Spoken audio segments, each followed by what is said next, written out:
Continuing to the topic of combination of resistances, now let us discuss parallel combination of resistance.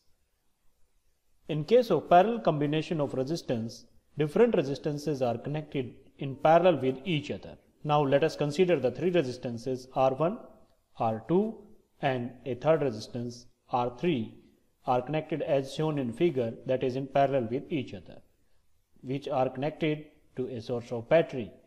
With positive and negative terminals, I is the current flowing through this and V is the potential difference applied across it.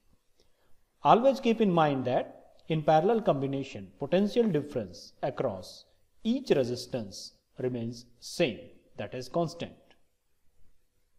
Second thing, the current through each resistance will be different and get added.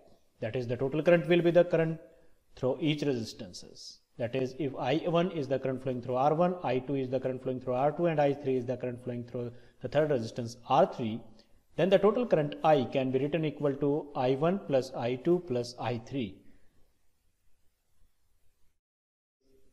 This is equation number 1.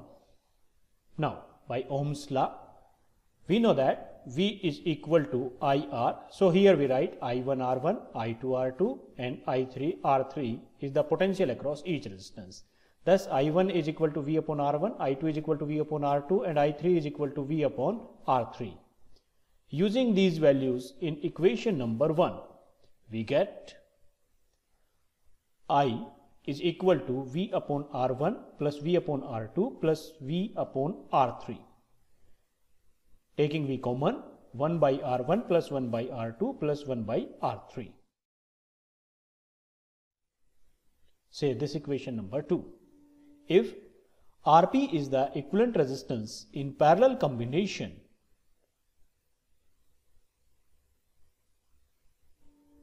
then we can write V is equal to IRP, thus I is equal to V upon Rp.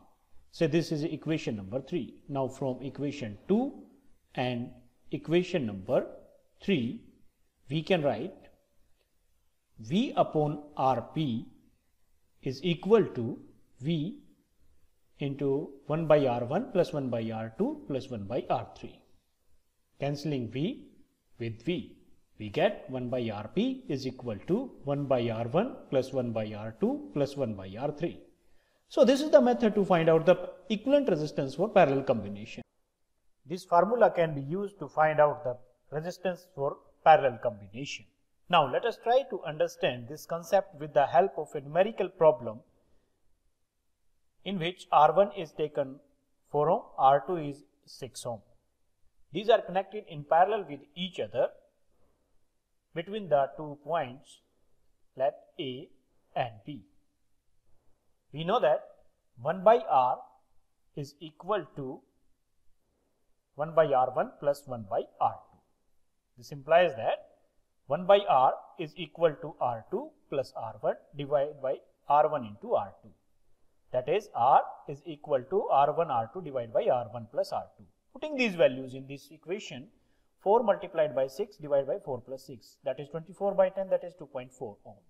Now from here it is very clear that the two resistances we taken is 4 and 6 ohm and the equivalent resistance is 2.4 ohm, which is the combination resistance. So the effect of parallel combination is to make the resistance combination small. If you need small value resistance, then resistances should always be connected in parallel with each other. For more details, please like and subscribe the channel and click on the bell button so that you get the notifications as soon as related videos are uploaded to the channel.